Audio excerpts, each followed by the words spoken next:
Okay, hello everybody. Welcome in once again to this series of interviews for those running for office in Charlestown. I am here today with Kevin Tester, running for Ward 2, correct? Yes, sir. That's correct. And from what I understand, you are running as the incumbent, I believe. Yeah, I am. I was appointed to the board about a year ago. Last June was when I was seated to backfill a space that was vacated by a councilman who had stepped down. I interviewed Ms. Twyford, and she kind of had the same story. She was appointed about a year and a half ago. And I asked her how she got involved. Was this something that there became an opening and you were like, I want to do it? Did somebody approach you? How did that come about? Oh, sure. Great question. Actually, I've been really involved in the city for many years. I jokingly said for many years, I'd go to meetings and it would just be me and the reporter from the Spirit. Got to know the reporters from the Spirit really well after a time. And there would be issues that would come and go where some people would come out. But I just always got involved. I didn't go to every meeting. There would be a few months I wouldn't go or miss a meeting here and there, family obligations. But that's how I got started many years ago. And then eventually got involved to where I ran for council 4 years ago. I wasn't successful. The person's seat I actually backfilled had stepped down when I did come in a year ago. But after that election, I didn't quit volunteering or helping out in the city. I saw a board position at CTUB came open, so I applied for it and they appointed me, and I was on CTUB board for about 2.5 years, give or take a few months. And when this position became available, the consolidation of the utility was kind of my focus of why I wanted to get involved in CTUB. We were able to accomplish that, and now we've moved on to now starting to consolidate the rates so that our ratepayers and the PSD former customers can actually finally get their rates to come down after many years of having really an imbalance in the process. And so here I am. I decided that this was my next progression to help my community, and now I'm seeking another term to actually have a full 4 years to really do something. As you know, government doesn't always move quickly. So 1 year seems like it's flown by.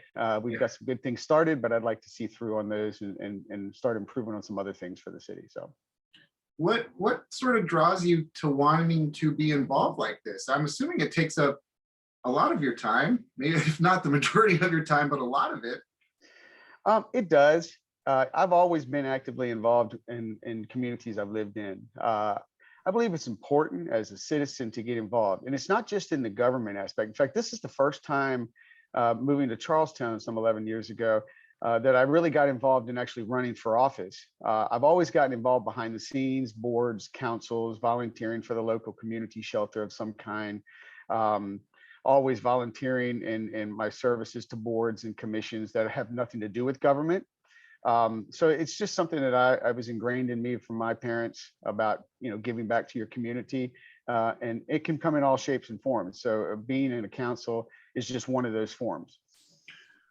What do you think, if you are reelected, what are your personal priorities for what happens for the next 4 years? What issues do you have your eyes on the most?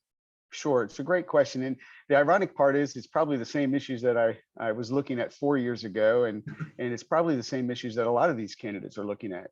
I think we all want to see improved infrastructure, better roads, sidewalks, connectivity to all 4 wards. I live out in Ward 2. I live in Huntfield. I can only drive to the city. I have some people I know that will jog and ride their bikes, but it's quite dangerous. But in downtown itself, sidewalks that go nowhere, crumbling infrastructure on the sidewalks and the roads. It is a very intricate thing that has to be worked through because some of the roads are owned by the state, so you have to work with the state. But that's always a priority. And I think some of the other priorities are typical to any small town. We want to sustain our history, sustain our heritage, make sure that we maintain what we all moved here for, this quaint, lovely little town. But at the same time, we need to grow and develop businesses and have good businesses come in and support our good core local small business owners here in town.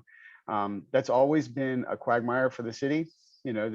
This balance of how do we grow, but not grow and become, say, a Loudoun County, something that becomes overgrown, because we need to grow. we have to have jobs and an opportunity for our young people to want to stay here and thrive and grow and live here and raise their families. So, but those are some of the priorities. Is there anything you would have changed over the last year? Do you look back on anything? Like, for instance, one of the things that I know I've talked about with other candidates is the charter, the issue of the charter, and Yes, how sir. from everybody wanted to get that done and on the ballot for this election, and it doesn't look like that's going to happen. Are there things that you wish you got done that you weren't able to? Well, I mean, obviously the charter was a big disappointment. We were really working hard. I came in on June. The charter committee had already been formed and been working on it. Quite frankly, this charter's been worked on for years. I mean, this is not anything that's new. I can honestly say in the last year, at least with my involvement, oh, excuse me, got a train coming by. You get to hear the train whistle. That's good. So 1 second, I don't want to. He'll blow his horn once more and we'll be done.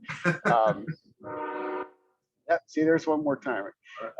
So anyway, the charter is a disappointment that we weren't able to get it on the ballot.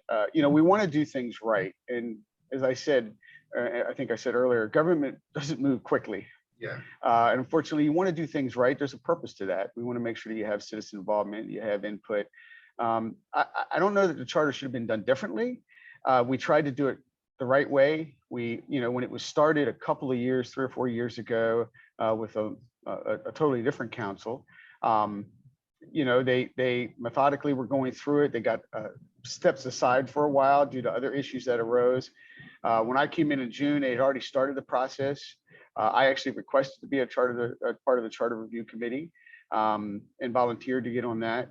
And we were holding a couple of meetings a week at some points, just trying to work through it.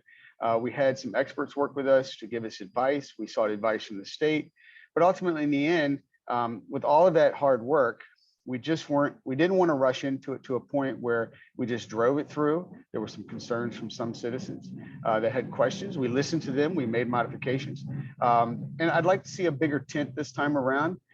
Some of the suggestions from these community members, and some of them running for council currently.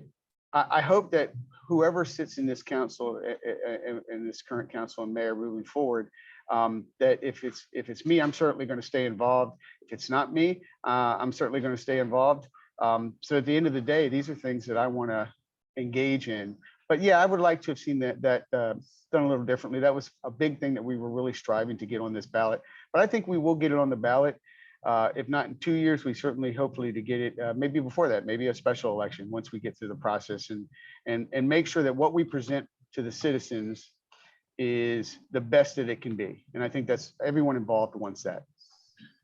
So there are two things that I want to ask everybody about, and I'll start with this because you obviously have the Hollywood Casino at Charlestown races, and that's a big part of Charlestown. It brings in a lot of people, and you guys have done a good job, not relying too much on the money that you get from the casino. From what I understand, you've kind of gotten off of that money.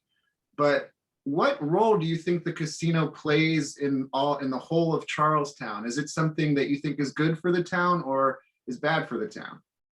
It's a great question. And really, I think there's probably philosophically 2 points of view. The reality is that the casino has been here for many years. Originally a racetrack, ultimately a casino, then table games. And there's been, each step of the way, there's been some disagreements between the citizens of the town. Do we want this? Do we not want this? I think the casino is in our lives. It's here. You're absolutely right. We weaned ourselves off the casino revenues in our operating budget within the last 2 years. It was a great job by Mayor Trainer and the council. Really working hard because we were dependent for many, many, many years, just like the county, in our operating budget. And there's a lot of risk in that because the risk is they go away, and we can see in COVID, it can happen in a heartbeat. Yeah. Then what do you do? How do you pay your bills? How do you sustain your police force? How do you just run your city day to day? But they still will play an integral part, because although we don't live off of their money for the operating budget, we do have that money going into capital improvements, and we want to improve our city. We want to improve our infrastructure. So that money, we still like to have that come in as a revenue source. But I don't think it needs to be the focal point. I really don't. In fact, I think sometimes the casino distracts from our downtown, and that's not knocking the casino at all. They provide a lot of jobs in the community, and they can be a good community partner. So I think we need to continue to work with them. But sometimes they do pull people from downtown. They don't ever get past the casino and the racetrack. Yeah. They never make it to our quaint downtown and our wonderful businesses and shops that we want to grow. We want to bring in more. We want to do more. But I do think that they're here, and we need to make sure that we continue to work together. But I do think I'd like to see us as a city council let the casino be the casino. Let us focus on our down forwards and how we can grow other businesses here that will complement and help diversify. I'm looking for the right word, diversify how our revenues come in. So we will always be a secure financial city. And I think that's what's important. You mentioned the downtown area and people going to the downtown. Over the course of the pandemic, you guys allowed curbside pickup for restaurants downtown, and that seemed to be a success. Is that something you'd like to see permanent? And also, what's your position on outside seating, outdoor seating for some of those Main Street restaurants? Sure. Great question on both. To your point of the curbside pickup, it was implemented to help local businesses because there was no sit down, allowed inside in the restaurants and clubs and such and bars. So it was initially when it was instituted, it was a thing that kind of was, okay, we're going to do this. And then it became a little more formal. We sat down and said, oh, let's put some structure around this because it's not going away. We want to continue it to help our businesses. I sit on the ordinance committee. It is coming before us. I don't know that in our last ordinance committee meeting, we'll get to it or have resolution. Again, we take our time to make sure we're methodical and what we're doing is really best for the city. But when it eventually comes before whoever is on that ordinance committee, I would like to see it move forward as a permanent feature. I think most of us do, to be honest with you. The reality is when you go to any box store restaurant, the chain restaurants, they all have a pickup parking spot or 2 or 3. And our local businesses don't have that. And they shouldn't be punished because we've asked them to come downtown and build their restaurant and their livelihoods, quite frankly, and take a risk on Charlestown. So I'm all for the curbside pickup. I think it's a good idea as long as it's managed well. There's some specific guidelines around it so that everyone knows how it works and how it's supposed to work. So there's structure to it. As far as your other question, I love the concept of a walkable and outdoor seating area for restaurants and businesses downtown. We've discussed this kind of unofficially, not at the council, but just between friends, family. It would be really a neat idea if it could be done to where we widen the sidewalks, make downtown a more walkable kind of summer evening stroll downtown with a bistro feel. So our restaurants have tables and chairs outside. It does 2 things. It potentially eliminates a curbside pickup if you have to widen sidewalks and eliminate the parking. But it's a trade-off to the idea that now you have outdoor seating. It expands your restaurant size. A lot of these restaurants, because the buildings are old, small, can't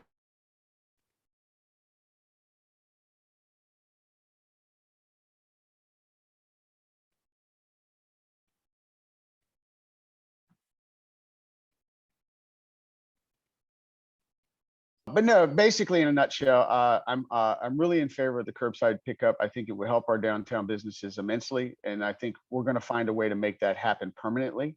That benefits everyone. And then the love the idea of outdoor seating. Just not sure how that looks, but certainly it's an idea that's I think will come before the council at some point for sure. Another thing that is I know a big issue in the area, of course, and throughout Jefferson County, especially, is the presence of rock wool, and there's nothing anybody can really do about it now. It's going to be operating very soon and full steam ahead. But just overall and generally, what has been your position on that? Is that good for the county? Is it bad for the county? And even going down to Charlestown, like what do you think, what effect do you think it has on everybody? Oh, That's a deep question. The reality, when this whole thing started several years ago, I think that the people in power at the time, I mean, Charlestown had little say other than a kind of a community, yes, we like this type of thing from a city that wasn't, building the project and dealing with the project. And that was several years ago. And then it quickly turned, it became a more environmental issue, a concern of our children and our schools, and it really kind of grew a movement. The reality is to whether it benefits the county or whether it hurts the county, I think is yet to be seen. It does bring jobs. Jobs are desperately needed here. But are the jobs an offset to a more dangerous type situation should there be environmental issues? The reality is jobs at all costs is not a good thing, and rampant industrial growth is not necessarily a positive thing, but there is a place for everything. I think that really it's at this point, to your point, it's opening, it's here, and for the city of Charlestown, which is my focal point, is what is our responsibility? Their sewer is coming through the Route 9 sewer line into our utility. Having sat on the utility for 3 years during the Rockwell incident, so I've heard all the discussions. I tried to remove myself from taking a side and say what logistically, I want to look at this in a not taking a personal position either way, so I can make a good decision based on what was presented to me. Ultimately, the sewer line project, I think, will help the county and the city because it will help other businesses, future growth. The question now becomes for Charlestown is holding them accountable for what comes in that pipeline, making sure that they are meeting the standards set by the DEP, set by what we have had them sign, because we have a sewer agreement with them, and then hold them accountable. Because what we don't want is a business that could be a great community business partner, provide jobs much needed, but then destroy our town. We don't want that either. So I think really it's less about where we came from, but learning where we came from and then applying it moving forward so that we know that the next business that comes along, we have a lot of community involvement. We grow responsibly, providing a nice cross division of different types of jobs, blue collar, white collar, small business. And then we make sure that the businesses come in here are like a Rockwell, and we hold them accountable for what they tell us they're going to do. And I think really my focus as a city councilman would be making sure, working with CTUB moving forward, we've learned from what's happened in the past. Now let's make sure it doesn't happen in the future, and that we hold accountable the businesses that come in here like Rockwell. Now this is sort of the last question that I have before a couple fun ones to end it. So then after this, it'll get fun. But if you are not successful in running this time, would you run for something down the line? It sounds like you really enjoy doing this. So is this something that you're going to come back to no matter what? I don't know.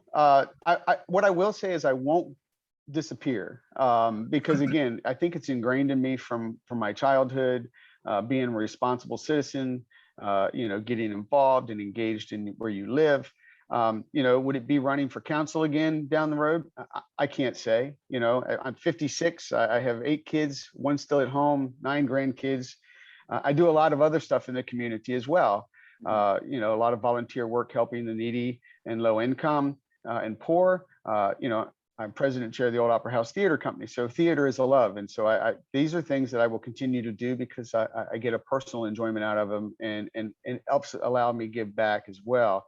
So I don't know. That's a great question. I could, sure, absolutely. If I saw a need and I thought that I could fulfill a role that would help the city, I would certainly say yes again. Mm-hmm. Okay, so now the last couple minutes, I have some lighter questions if you're ready for those. Sure. So the one that I start out with everybody, because I'm searching to find this myself. If you were to recommend one restaurant for me to go to in Charlestown to get a good meal, what would that be? Well, that's a tough question. Well, so can you tell me what you're looking for food? So I'm a meat person, so I like steak or chicken, things like that. If I'm having a really good dinner and if I want to go splurge on something, it would usually be steak. Okay. Well, boy, that's tough because there's a few restaurants you could get a nice piece of meat. I mean, if you like barbecue, you can't go wrong with T-Dogs, best barbecue in town. Okay. Uh, I don't have a favorite restaurant. Here's the thing. I've been to every restaurant in town multiple times. Mhm, And that's why I said, what is it you're looking for? mhm. If I'm looking for pub food, I'm going to, to an abolitionist, or I'm going over to Patty's and having a Schmittix and some fish and chips. Yeah, If I want barbecue, I'm going to T-Dogs, but yeah. Taco Tuesday at Ortega's. If you love tacos, you can't beat that. Grandma's Diner for breakfast any day of the week, and Sumatra's a wonderful restaurant. I love Thai food, but really it's a tough call, because it just really depends on what you want. Charlestown, I have to tell you, for a small town, we have a lot of wonderful small restaurants and bars. They just are. You can go to Inkwell's and get a nice drink in the evening, listen to some music, music and comedy over at Abolitionist. If you're looking for adult entertainment, I mean, it just really is a lot to go to. A lot of diverse type of restaurants. And we've got a new vegan restaurant coming open soon. I mean, it's great. I'm looking forward to it. And I'm not a vegan. I like you. I like a good steak, but I like to try any kind of food. So I'm looking forward to that. Okay, that's fair enough. Now you said you're involved with the old Opera House, so Yes, I sir. have to ask, do you have a favorite play? Do you have a favorite Ooh. production? Well, you know, I like some of the old productions. Mhm. So when I was acting in high school and younger days, doing shows like Our Town and Barefoot in the Park, kind of old school productions. Obviously, any musical. I'm not the best dancer, and I'm okay singing, but I've done several musicals at the Opera House over the years. That I've been acting there, because I don't just sit on the board. I do a little acting and singing too, as bad as it can be. That's why I have this 10-foot beard. I played Santa a couple of years ago at Kris Kringle the musical, and my wonderful children said, now that my grandkids know that I'm Santa, I can never shave it. So I'm stuck with a beard for life. But no, really theater. I like the old school theater, but I love modern day Broadway. There's really wonderful productions out there that I recommend. Everyone, Hamilton gets all the rave, and it's very good. I absolutely love it. But really, I love some of the smaller productions, but I don't have a favorite. It's kind of like anything else. I like a good mix of everything, and it's just whatever I'm in the mood for. That's fair. That's fair enough. Now, with the pandemic, a lot of people picked up something they had not picked up before. They gained hobbies, or they got really into something, and maybe they still are doing that. They're still finding this new sort of passion. Was there anything during the downtime that you picked up that you really fell in love with throughout the pandemic? Oh, that's a great question. No, I can't say there was. I actually stayed very busy during the pandemic. I think what really became different was less about what kind of new things I picked up. Mhm. It's kind of how I was trying to figure out, I think, as everyone else did, how do we live our lives in a different way that we're just not used to? I went from commuting to Northern Virginia for years to now working in my basement. um, you know, I worked in 4 walls in a basement office, and then like, wow, I come out to see the sunlight. I didn't even know it was still daylight. Yeah. So I think I really think less about picking up new things or new passions, more about appreciating what we have now is really what I gained most out of the pandemic, was appreciating family, appreciating friends you can't see, Mhm. appreciating small things like when we couldn't go to the theater or couldn't go out to a restaurant and sit down and share fellowship with friends and family. So I think I've gained an appreciation, and I picked up my Bible more, and I prayed more, and because I had more time I could spend in my faith, which I think was probably the greatest benefit I had from the pandemic. It allowed me to grow spiritually. So. You said that you sing and that you have a passion for the arts. Do you have a favorite band? Do you have a favorite album? Wow. Well, I'm an old school classic rock kind of guy. So, Okay. I grew up on the Zeppelins and Aerosmiths and Black Sabbaths and, Foghat. And, geez, I could sit here and ramble on forever. So, I love to sit down and put on an old classic rock playlist on my computer or my phone, and just really kind of go back into the day when I was riding my 10-speed to the neighborhood with my local friends, playing football in the street and breaking arms and getting bruises, and really did but I love all music. I can listen to classical, love jazz and blues, and of course Broadway's. I love Broadway's musical music. So Is there a best concert you've ever been to? One that stands out? Wow, best concert. I don't know. There's a lot of theirs. I can tell you my biggest disappointment I never got to do. Okay. I remember as a young child, not young, but pretty young, standing with some older friends and family. We were, back in the day, you couldn't order tickets online. You had to go sit and stand in a long line with a tent. And if you really wanted tickets, you got there days in advance. Yeah. And we were in line to buy tickets to see Led Zeppelin. Oh. And it was during that time we were in line. We were in line probably for a couple of days, and the drummer died.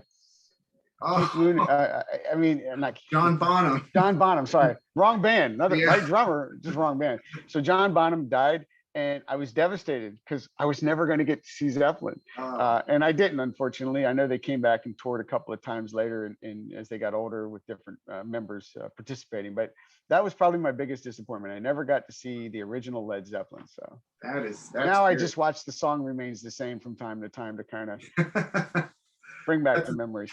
Yeah, so I mean, I guess that's the only thing you could do, really. That's it.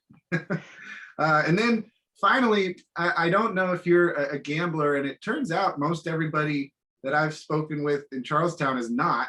But if you were to walk into the Charlestown, the Hollywood Casino, which game would you play? Well, so I like to study and learn things. I love to learn. So interesting enough, in an old job I had, every year they had a theme party for their year-end party. Mhm. And one year was a poker theme.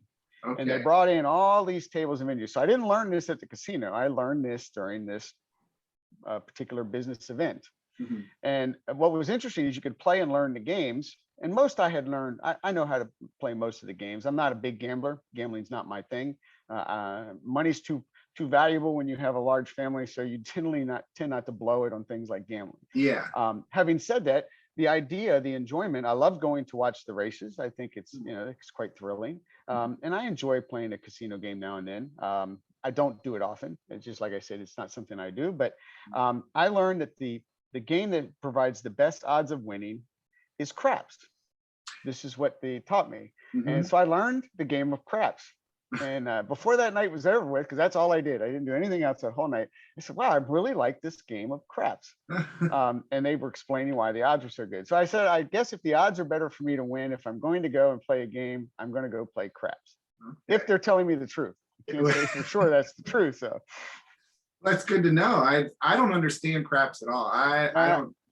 I played it for 4 hours that night with the pit boss actually teaching us how to play. That was what was cool about this event. They actually taught you how to play the game. Yeah. And I still don't know. Of course, I've never played since, so Well, yeah. I can't. I guess practice makes perfect. So yeah. Well, Mr. Tester, this has been a pleasure. I can't thank you enough for taking the time to hop on, and good luck with the election this year. absolutely, and thank you so much for your time. I appreciate it. This was fun.